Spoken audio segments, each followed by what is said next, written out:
Bismillahirrahmanirrahim. Bismillahirrahmanirrahim. Bismillahirrahmanirrahim. Bismillahirrahmanirrahim. Ibu-ibu, assalamualaikum warahmatullahi wabarakatuh. Warahmatullahi wabarakatuh. Apa kabar semuanya? Alhamdulillah, luar biasa. Allahu Akbar. Bahagia semuanya. Alhamdulillah. Tenang. Tenang. Utang lunas. Tunas. Teman yang berkhidmat di majelis motif yang insyaallah dimuliakan Allah, jamaah semua, ibu-ibu yang masya Allah calon-calon penghuni surga ini.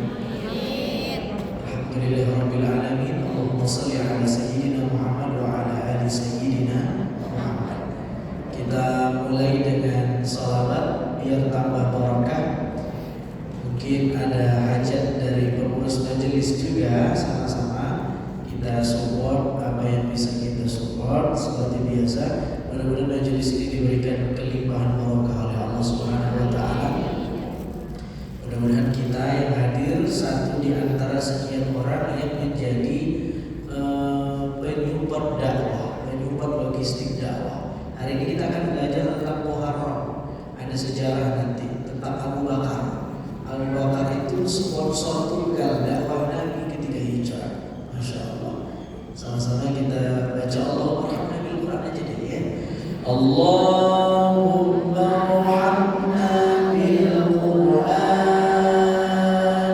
waj'alhu lana imaman wa nuran wa hudan wa rahmah.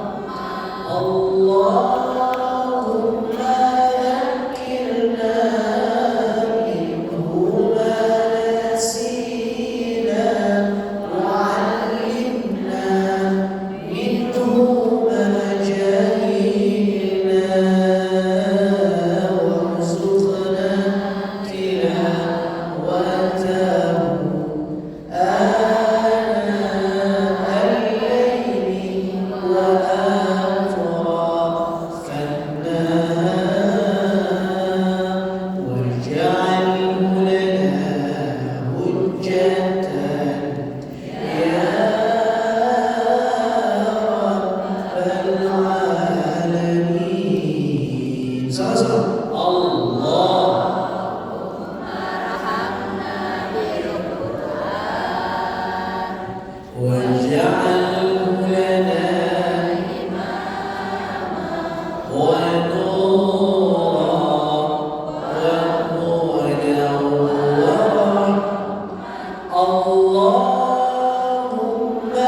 sedekah terbaik kita dibalas oleh Allah. Ada kakak-kakak, ada kakak adik di zaman Nabi 2 orang. Yang satu hobi nuntut ilmu, bagus nggak nuntut ilmu? Yang satu hobi kerja, bagus nggak hobi kerja? Bagus. Suatu ketika saudaranya melapor sama Nabi, ya Rasulullah, saya ini mumet lihat saudara saya. Kenapa? Kerjaannya belajar terus, nuntut ilmu terus. Saking sukanya nuntut ilmu, dia sampai nggak punya waktu buat kerja. Akhirnya biaya nyantrinya dia, biaya nuntut ilmunya dia, saya yang biayai. Yang Nabi sama Nabi berharap aduan dia itu dibela sama Nabi SAW. Alih-alih dibela sama Nabi, Nabi menjawab la'allaka turzaqu bi. Apa kata Nabi? Jangan-jangan kamu masih dikasih rezeki sampai detik ini gara-gara keberkahan kamu mensupport dakwah, mensupport taklim, mensupport tuntut ilmu yang dilakukan oleh adik kamu. Jadi Masya Allah, ketika kita mengeluarkan, menginfakkan sebagian harta kita, mudah-mudahan la'allaka turzaqu bi. Mudah-mudahan itu yang membuat rezeki kita makin barakah. Saudara yang dimuliakan Allah, saya perdana silaturahim di majelis taklim ini, majelis motif muslimah, cantik, inspiratif, terdepan dalam ilmu amal dan akhlak. Masya Allah.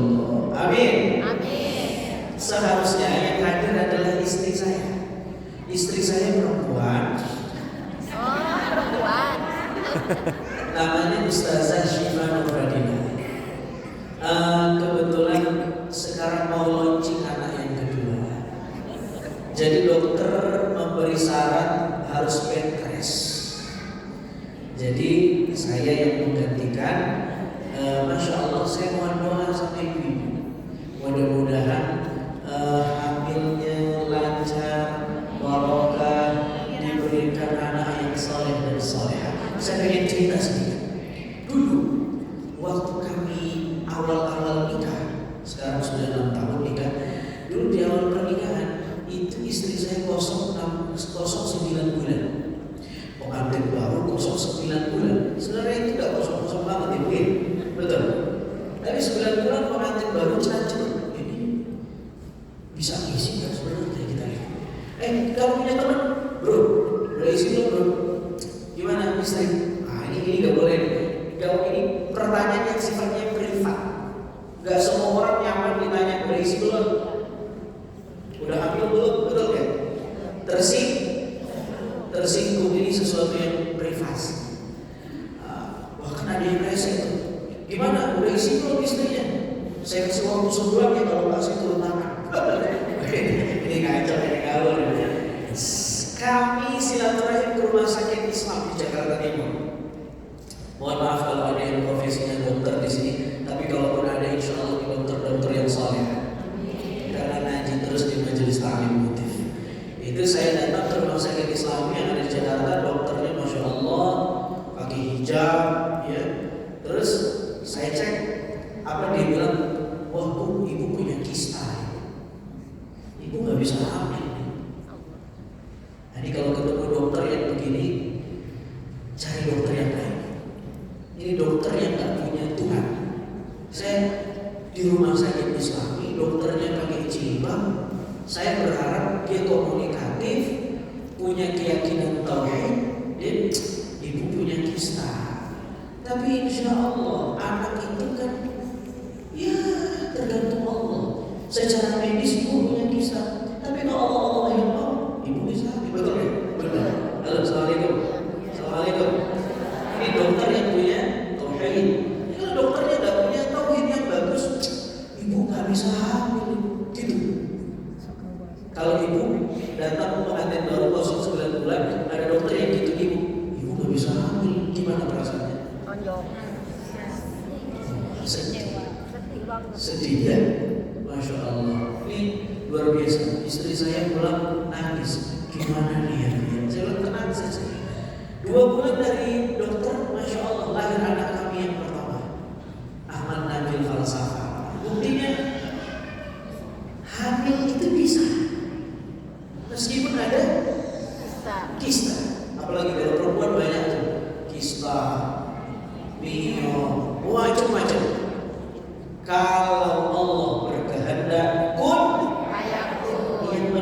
berusaha dan berdoa. Anak itu sesuatu yang kalau kita belajar ilmu tauhid namanya sesuatu yang mungkin, boleh ada, boleh tidak ada, bisa terlahir, bisa tidak terlahir. Itu anak. Bukan soal kistanya. Kista mungkin salah satu hamba, tapi kalau Allah yang mau, Allah berikan sebab-sebabnya supaya orang bisa hamil. Betul? Masya Allah.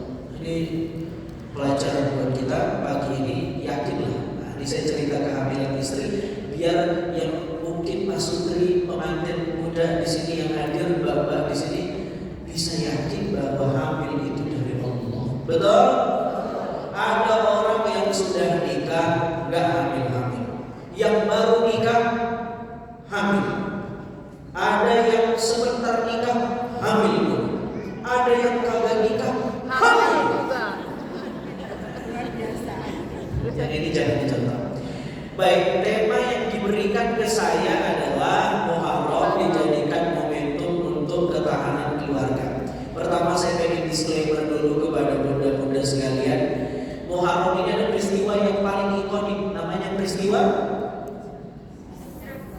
hijrah. Bedakan antara hijrah dengan hijriyah. Kalau hijrah itu momen peristiwa Nabi pindah dari Mekah ke Madinah, namanya hijrah. Kalau hijriyah itu adalah pentertiban tanggal di masa Umar bin Khattab, membuat kalender yang tertib dihitung dari peristiwa hijrah. Jadi dulu waktu Umar jadi presiden, salah satu gubernurnya yang ada di Basrah, Irak, namanya Abu Musa al-Asy'ari, berkirim surat ke presiden, gubernur ke presiden. Surat itu membingungkan. Ada bulan, tidak ada tahun. Ada bulan, tidak ada tahun. Ini surat datang tapi tahun berapa nih? Bulannya bulan Rabiul Awal, tapi Rabiul Awal 2023, 2022, 2021 atau 2000 berapa ini? Betul Pak? Akhirnya dikasih masukan, wahai Umar, kita buat kalender Islam ya. Akhirnya sahabat kumpul kasih masukan. Ada yang kasih masukan, Pak Presiden saya kasih masukan, kita jadikan momen Nabi dilantik jadi Rasul sebagai tahun 1. Gimana? Yang hadir setuju nggak setuju? Muncul pendapat yang kedua, kita jadikan momen di saat Nabi lahir atau wafat dijadikan momen tahun 1 Hijriah. Setuju nggak setuju? Muncul satu pendapat, wahai Presiden, jadikan saat Nabi hijrah dari Mekah ke Madinah sebagai momen tahun pertama. Kenapa? Al-hijrah tufarriqu bainal haqqi wal batil. Hijrah itu membuat umat Islam jadi merdeka, tahu mana benar, mana salah, mana hak, mana batil. Itu saja yang kita jadikan momen tahun 1 dalam Islam. Sepakat? Yang hadir bilang sepakat. Akhirnya dijadikanlah momen hijrah sebagai tahun 1 dalam Islam. Padahal Nabi Muhammad itu hijrahnya bukan di bulan Muharram. Selama ini kita mikirnya Nabi Muhammad hijrahnya di bulan Muharram. Kenapa? Karena kita peringati Muharram, hijrah di bulan Muharram. Padahal Nabi Muhammad itu hijrahnya ada yang mengatakan di bulan Safar, ada yang mengatakan di bulan Rabiul Awal, bukan di bulan Muharram. Nah, ini kita dapat catatan satu, bedakan antara hijrah dan hijriyah. Sekarang, apa hubungan keluarga dengan peristiwa hijrah? Mari kita ambil pelajarannya. Orang-orang kafir Quraisy Mekah berkumpul di Darun Nadwah. Darun Nadwah artinya balai desa. Balai desa. Yang membuat balai desa ini kakek Nabi yang kelima, Muhammad bin Abdullah bin Abdul Muttalib bin Hashim bin Abdi Manaf bin Qusay. Qusay kakek Nabi yang kelima, beliaulah yang membuat balai desa yang ada di Mekah. 200 tahun setelah Qusay meninggal dunia, kakek Nabi yang kelima, Nabi Muhammad lahir. Ketika Nabi Muhammad lahir, lalu kemudian besar, diangkat jadi Nabi, berdakwah, Islam berkembang. Orang-orang berkumpul di Darun Nadwah, di balai desa, mengadakan pertemuan muktamar. Temanya Muhammad harus dibunuh. Ibu coba bayangin, Yang buat balai desa kakek kita. Tetapi setelah kakek kita wafat, orang berkumpul di balai desa itu untuk membunuh kita. Sakit hati ya. Itu yang dirasakan Nabi Sallallahu Alaihi Wasallam. Bayangkan tuh. Orang berkumpul, temanya Muhammad harus segera dibunuh. Kenapa? Islam makin berkembang. Ini agama baru, ideologi asing. Ini mengacaukan keyakinan leluhur. Dia harus dibunuh. Maka Allah gak tinggal diam. Allah memberi wahyu kepada Nabi Muhammad, hijrahlah ke Yathrib, ke Madinah. Maka Nabi Muhammad packing-packing untuk bergegas mau ke Yathrib, Madinah. Rumah Nabi dikepung sejak malam. Tetapi Nabi keluar menjelang subuh sambil membaca wirid. Wirid yang dibaca Nabi ada dalam surah Yasin. وَجَعَلْنَا مِنْ بَيْنِ أَيْدِيهِمْ سَدًّا وَمِنْ خَلْفِهِمْ فَأَغْشَيْنَاهُمْ فَهُمْ لَا يُبْصِرُونَ. Kami jadikan dinding di depan mereka, di belakang mereka, seolah-olah yang mengepung rumah Nabi tidak kelihatan bahwa Nabi sudah keluar dari rumah. Halo, assalamualaikum. Assalamualaikum. Waalaikumsalam. Ibu-ibu, assalamualaikum. Waalaikumsalam. Apa pelajaran yang pertama? Apa pelajaran yang pertama? Coba saya pengen tanya. Bisa nggak Nabi kayak gini doanya? Ya Allah, sampaikan saya dong ke Madinah dalam waktu 1 jam, bisa nggak? Nggak perlu 1 jam, 5 menit nyampe. Nggak perlu 5 menit, sedetik sampai. Tidak perlu sedetik, setengah detik sampai. Bisa nggak Allah? Sidratul Muntaha, Isra Mi'raj aja nyampe, apalagi cuma ke Madinah, betul? Tapi Nabi berusaha melakukan 10 hari perjalanan transit di Gua Sur, 4 hari 3 malam, berdarah-darah, dikejar-kejar. Nabi ingin ajarkan sama kita, hidup ini jangan tinggalkan doa dan usaha. Padahal Nabi bisa aja berdoa, gak usah usaha. Itu catatan pertama. Hidup ini jangan tinggalkan doa dan usaha. Nabi tetap berusaha keluar dari rumah 10 hari perjalanan, tapi di saat yang sama Nabi baca doa. Waja'alna min baini aydihim saddan wa min khalfihim saddan faghshaynahum fahum la yubsirun. Catat ayatnya baik-baik, ini bagus dijadikan wirid. Ibu-ibu kalau mau periksa dompet suami biar nggak ketahuan baca ayatnya. Waja'alna min baini aydihim saddan wa min khalfihim saddan faghshaynahum fahum la yubsirun. Ibu, kenapa itu kok pegang dompet saya? Enggak, Bang, rapiin doang. Atau jalan ke Masjid Trans Studio Bandung, ada razia ditilang polisi. Waja'alna min baini aydihim saddan wa min khalfihim saddan faghshaynahum. Enggak mempan karena polisinya juga baca Yasin. Halo, assalamualaikum. Waalaikumsalam. Sampai jam berapa kita ngaji ini? Menjelang duhur. Sore. Ibu kontrak atau muda? Saudara yang dimuliakan Allah Subhanahu wa taala, sama. Kalau keluarga kita pengen sakinah, jangan tinggalkan doa dan usaha. Doa. Makanya pengantin ketika dia baru nikah, sunnah bagi yang berkunjung mengatakan barakallahu laka wa baraka 'alaika wa jama'a bainakuma fi khair. Yang punya hajatan buat tulisan mohon doa restu. Restu itu bahasa Indonesia, bahasa Arabnya ridho. Apa? Ridho tidak sama dengan izin. Orang yang ridho pasti izin. Orang yang izin belum tentu ridho. Ada yang datang ke kondangan, dia izin tapi tidak ridho. Siapa? Mantan. Ini kenapa yang ketawa nenek-nenek? Mohon doa restu. Jadi Masya Allah, satu, bagaimana Muharram bisa mempertahankan kita punya keluarga? Satu catatannya, contoh hijrahnya Nabi di bulan itu, contoh hijrahnya Nabi yang kita peringati di bulan Muharram, jangan tinggalkan doa dan usaha. Artinya, kalau pengen punya keluarga yang sakinah, tidak bisa simsalabim amrah dabrah, nggak bisa, harus diperjuangkan. Diperjuangkannya dengan apa? Dengan doa dan usaha. Dengan doa dan usaha.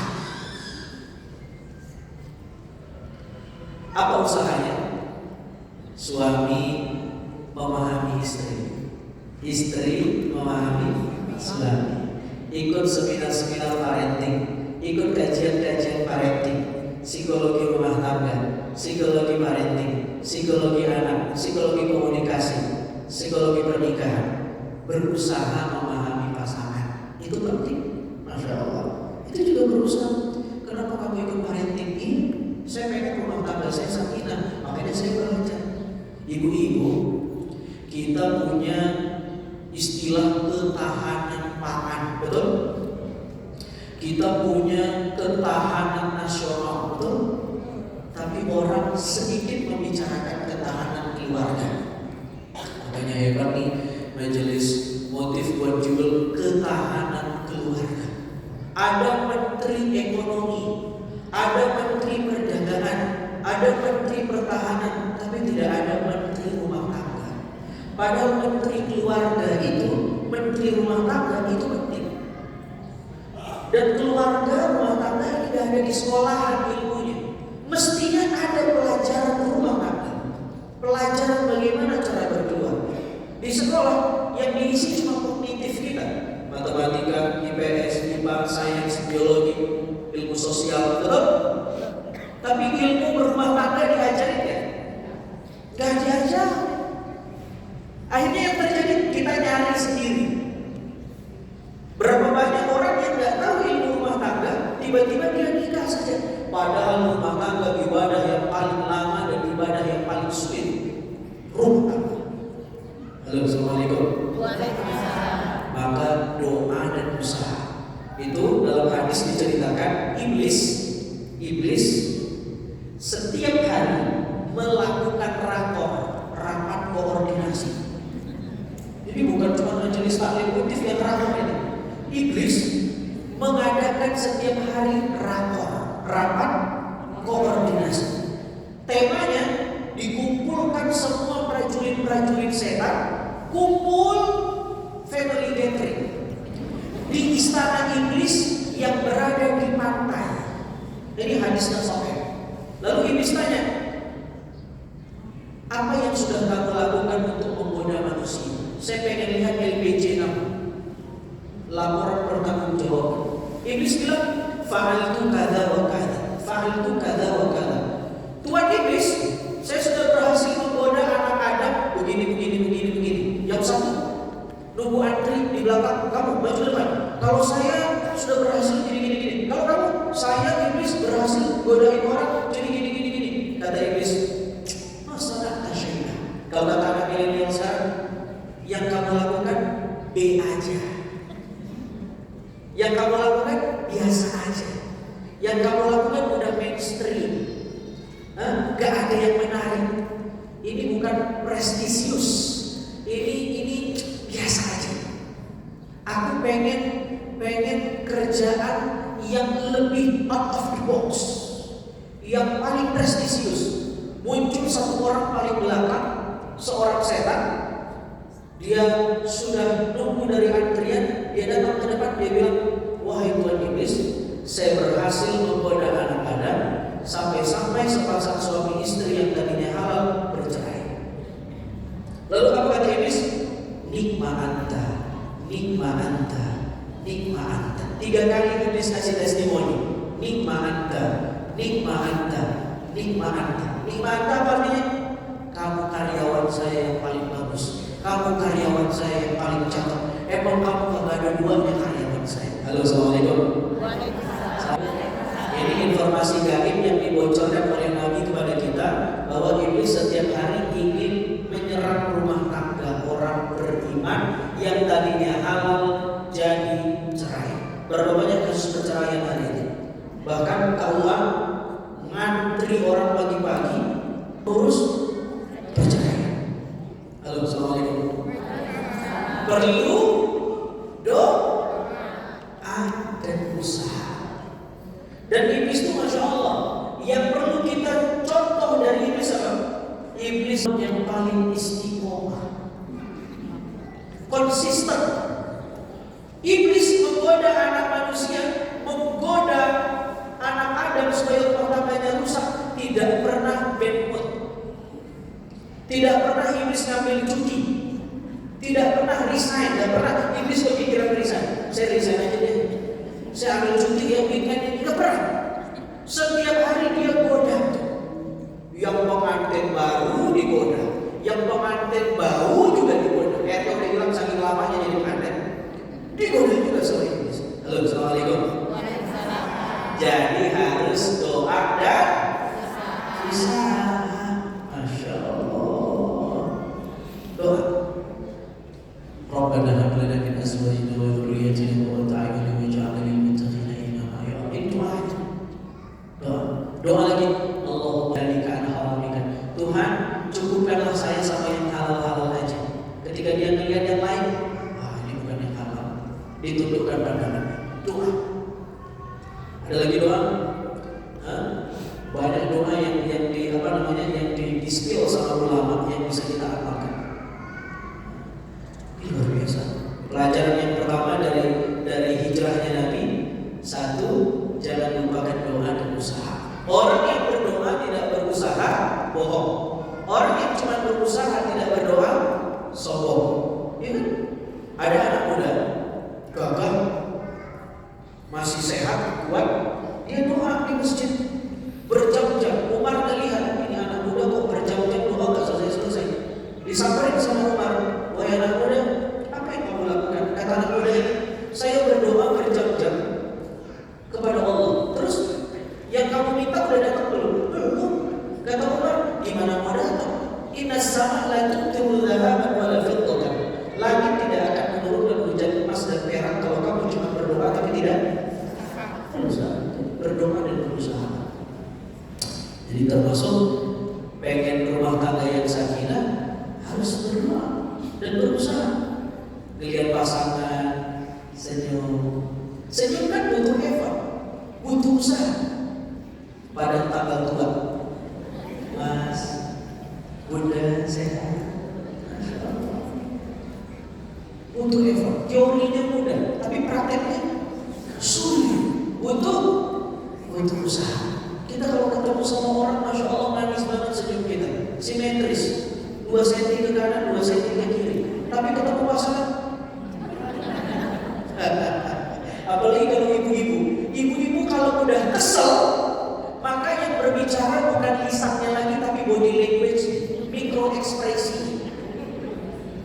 Coba lihat perempuan, kalau sudah kesel, 25.000 kata yang dia punya sehari semalam itu kalau sudah kesel 25.000-nya hilang, yang ada tinggal ekspresinya. Monyok. Jadi kalau sudah monyok jadi bahaya. Nanti lagi mah suaminya pulang, mah handuk papa mana? Tuh. Nunjuknya udah nggak pakai lisan dulu. Halo, assalamualaikum. Benar atau benar? Ya, benar aja deh, cepat urusan. Halo, assalamualaikum.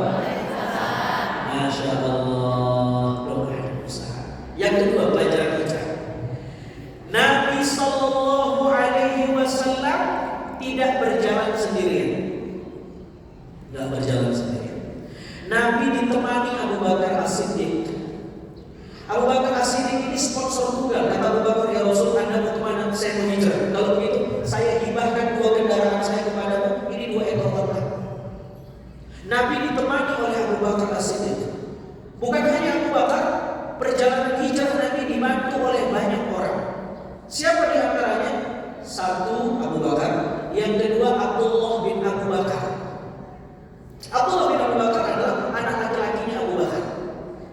Kerjaannya apa? Sebagai informan, intelnya Nabi.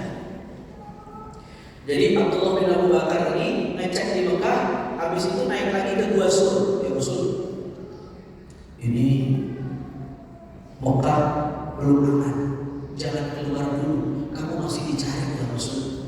Nanti saja kalau sudah aman. Oh baik. Nanti besok baru lagi. Ya Rasul, posisi sudah mulai senyap, sepertinya aman, boleh keluar. Itu siapa yang kasih tahu? Namanya Abdullah bin Abu Bakar.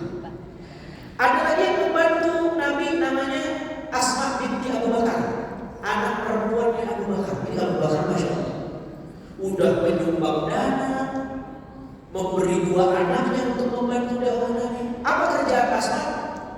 Asma kerjaannya oseng-oseng makanan, sudah selesai diantar ke Gua Sur sama Asma, penyuplai logistik. Makanya hijrah itu butuh ibu-ibu, hijrah itu butuh emak-emak, hijrah itu butuh perempuan. DKM masjid butuh ibu-ibu. Kalau nggak ada ibu-ibu nggak rame. Yang buat masjid rame ibu-ibu atau bapak-bapak? Ibu-ibu. Yang paling buat rame apanya? Seragamnya. Senin beda, Selasa kuning, Rebo merah, Kamis mix, warnanya kombinasi, gradasinya beda lagi. Oh, macam-macam ibu-ibu itu. Seragamnya Masya Allah, luar biasa. Saudara yang dimuliakan Allah Subhanahu wa taala. Asma ke atas, Abdullah ke atas. Asma memberi makanan, Abdullah memberi informasi indahnya Nabi. Ketika ke atas kan jejak kakinya Abdullah dengan Asma kan ada di padang pasir. Kan kelihatan. Ini bisa gendus nih. Supaya tidak gendus, Abdullah atau Abu Bakar menugaskan karyawannya si pengembala kambing namanya Amir bin Fuhairah. Dia sambil ngembalain kambing, sambil usap-usap jejak kaki Abdullah dan Asma di kaki Gunung Sur. Saya tanya sama ibu-ibu, berarti Nabi itu orang cerdas atau enggak? Punya strategi, betul? Hebat, betul? Nabi tidak konyol. Saya jihad, saya lawan orang Quraisy juga, tapi gak punya strategi. Nol. Nabi punya strategi. Dia tidak Superman tapi super team. Meskipun Nabi bisa aja Superman, ya Allah, saya gak butuh yang lain, saya hanya butuh kamu. Saya pengen sampai ke Madinah. Bisa? Masa gak bisa? Bisa. Tapi Nabi pengen ajari kita. Apa yang Nabi pengen ajari kita dan apa yang bisa kita ambil pelajaran buat rumah tangga? 2 hal lagi. Satu,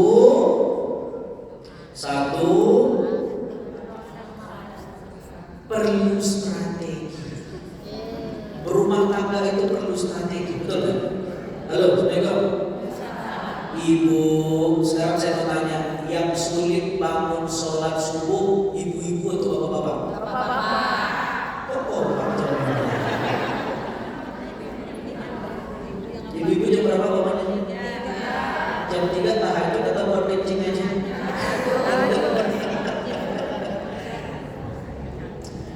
Ibu bapak-bapak, karena yang hadir siapa?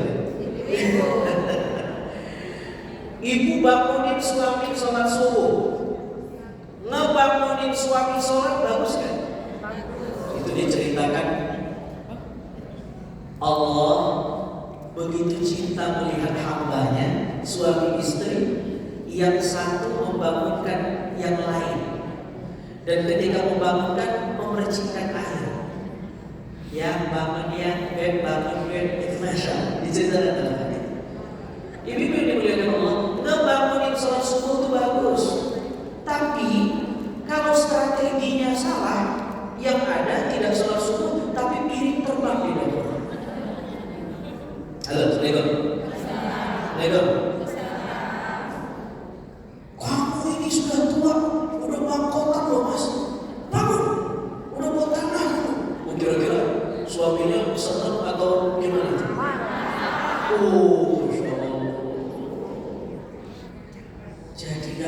Jadi tidak sholat kan? Padahal yang ibu apa? Dakwah, betul. Ngebangunin suami sholat subuh, tapi strateginya salah. At-tariqah ahammu minal maddah. Strategi itu lebih penting daripada kontennya. Strategi itu lebih penting daripada isi. Kadang-kadang strategi itu jauh lebih penting daripada niat. Niat ibu bangunin sholat subuh, tapi strateginya salah. Yang ada suami gak sholat subuh, ibu sama suami jadi berantem, padahal masih pagi. Betul gak?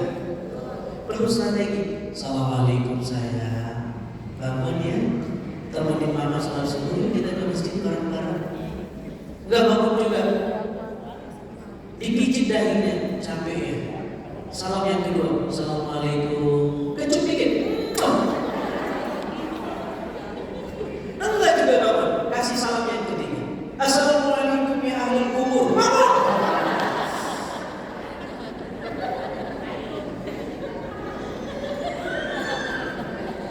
Udah yang cukup ya, jam berapa? Masih lama. Oh masih. Strategi, perlu strategi. Bapak-bapak, kami juga perlu strategi. Kalau istri ngambek, jangan dilawan. Al-Quran menceritakan dalam surah Az-Zukhruf ayat 18, karakter perempuan itu dua. Yang satu, senang berhias. Yang kedua, kalau debat argumennya nggak jelas. Itu Al-Quran yang bilang, Az-Zukhruf ayat 18. Perempuan karakternya kalau debat argumennya nggak jelas, bukan nggak logik, bukan, tapi didominasi oleh perasaan. Kalau debat, kalau dia sudah ngomong ultimatum, pokoknya mas, kalau selesai itu, sudah ngomong langsung sudah itu. Apapun alasannya menang sudah itu. Jangan dilawan. Saya kalau apa namanya lagi tegang sama istri, Ustaz berantem juga nggak? Iya. Nabi sama istrinya saja konflik kok. Untuk Nabi konflik sama istri beliau, supaya Nabi bisa ngajarin kita bagaimana manajemen konflik. Bayangkan kalau Nabi nggak pernah konflik, kita jadi nggak tahu gimana manajemen konfliknya, gimana cara mitigasinya, ya kan? Saya tuh kalau ribut, saya cukup ambil dompet saya, istri saya nangis nih, saya ambil dompet, saya taruh di kasur, saya tutup pintu. Setengah jam saya masuk lagi, bukan cuma amplopnya yang hilang, dompetnya hilang. Gak bercanda. Tapi ya hakata, begitulah rumah tangga, begitulah perempuan. Tidak, perempuan gak makan duitan. Gak ya bu ya? Bu, kok kesannya perempuan makan duitan? Ya gak ya bu ya? Gak salah. Gak begitu kan. Tapi ya namanya orang lagi ngambek, kalau dikasihkan senang ya, betul ya. Tapi itu kita perlu strategi. Ibu-ibu, bu, jangan mau kalah sama pelakor. Pelakor itu menangkap mangsanya suami ibu, strateginya jitu-jitu. Ibu jangan kalah strategi. Di tempat kerja ada 2 WA yang masuk. Begitu pulang suami di jalan 2 WA masuk. WA yang pertama, Mas, kamu itu pintar banget sih. Tadi kita meeting, aku lihat ide kamu brilian. Aku bangga deh satu tim kerja sama kamu. Terus pimpin aku ya mas. Tuh pelakor. Yang satu WA kedua masuk, Mas, SPP anak, token habis, beras habis, daster aku sobek, dasar kamu suami gak becus. Akhirnya suami ganti namanya Mak Lampir, Kapolsek, padahal istrinya. Saudara dimuliakan Allah Subhanahu wa taala. Jadi kita perlu strategi. Kebutuhan dasar laki-laki itu 2. Berapa? Yang pertama, mohon maaf, seks. Kebutuhan dasar. Dan ini bukan aib. Yang kedua, pride. Buat dia merasa sebagai pemimpin. Kebutuhan dasar laki-laki satu, ranjang. Yang kedua, pride, bahwa dia seorang pemimpin. Ranjangnya tidak terpenuhi dan Anda tidak kasih pride ke dia. Sepele dengan suami, marah-marahin suami di depan orang, di depan teman-temannya. Jangan salahkan suami, jadi gak baik, ya kan? Jangan salahkan, saya gak bilang jangan salahkan suami selingkuh, tetap salah ya. Jangan salahkan suami jadi gak baik gara-gara kita tidak memenuhi kebutuhan dasar. Tapi istri juga punya kebutuhan dasar, ya kan? Ya. Ibu punya kebutuhan dasar? Ya. Istri itu kebutuhan dasarnya satu, ingin dipahami. Betul kan? Dan memahami perempuan lebih sulit dari memahami Al-Quran.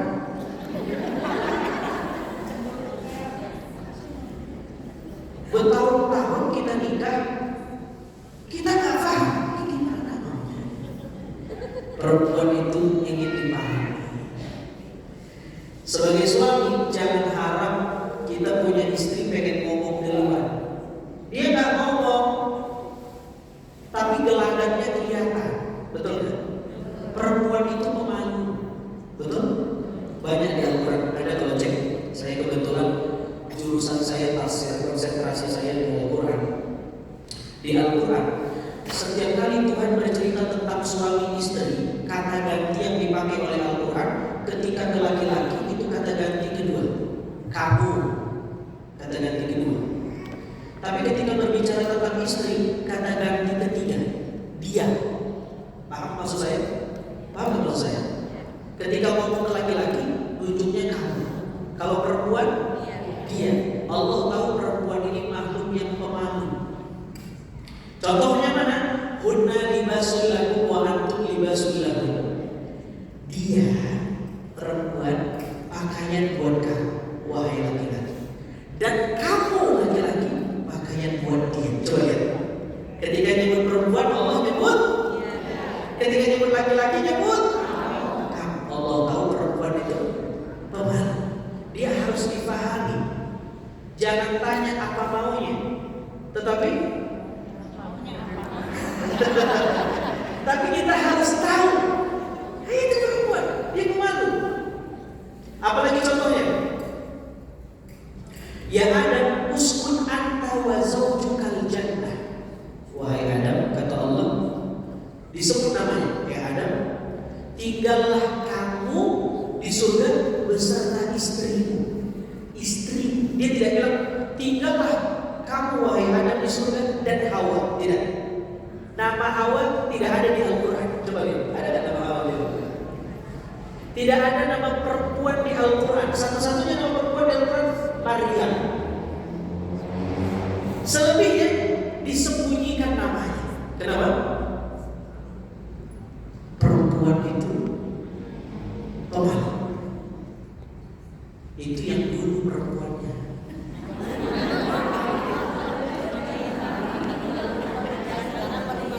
Nah, saya angkat dulu. Kalau yang sekarang,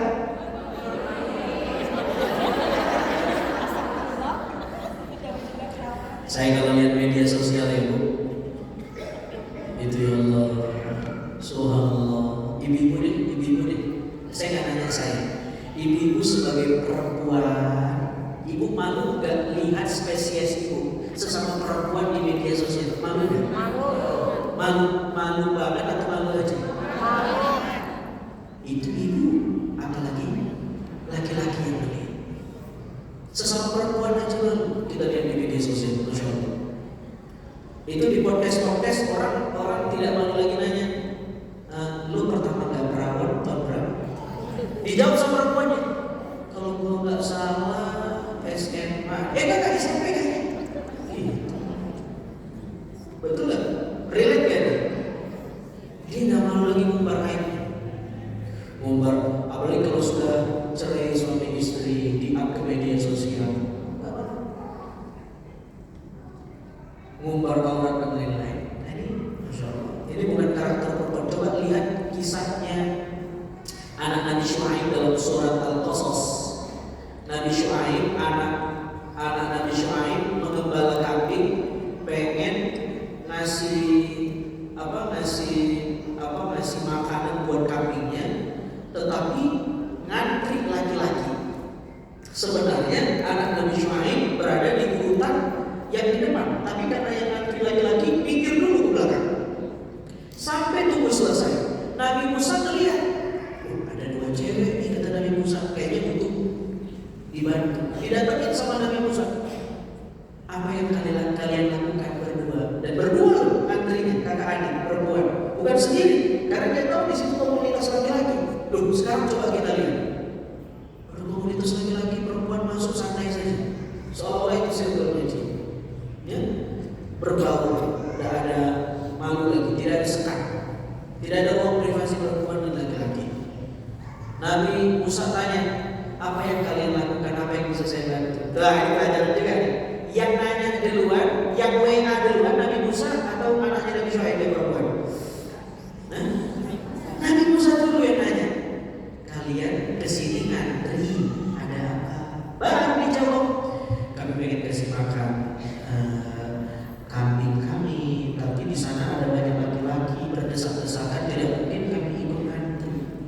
Kalau begitu saya yang bantu, kata Nabi Musa. Nabi Musa dulu yang menawarkan jasa. Lalu sekarang ini coba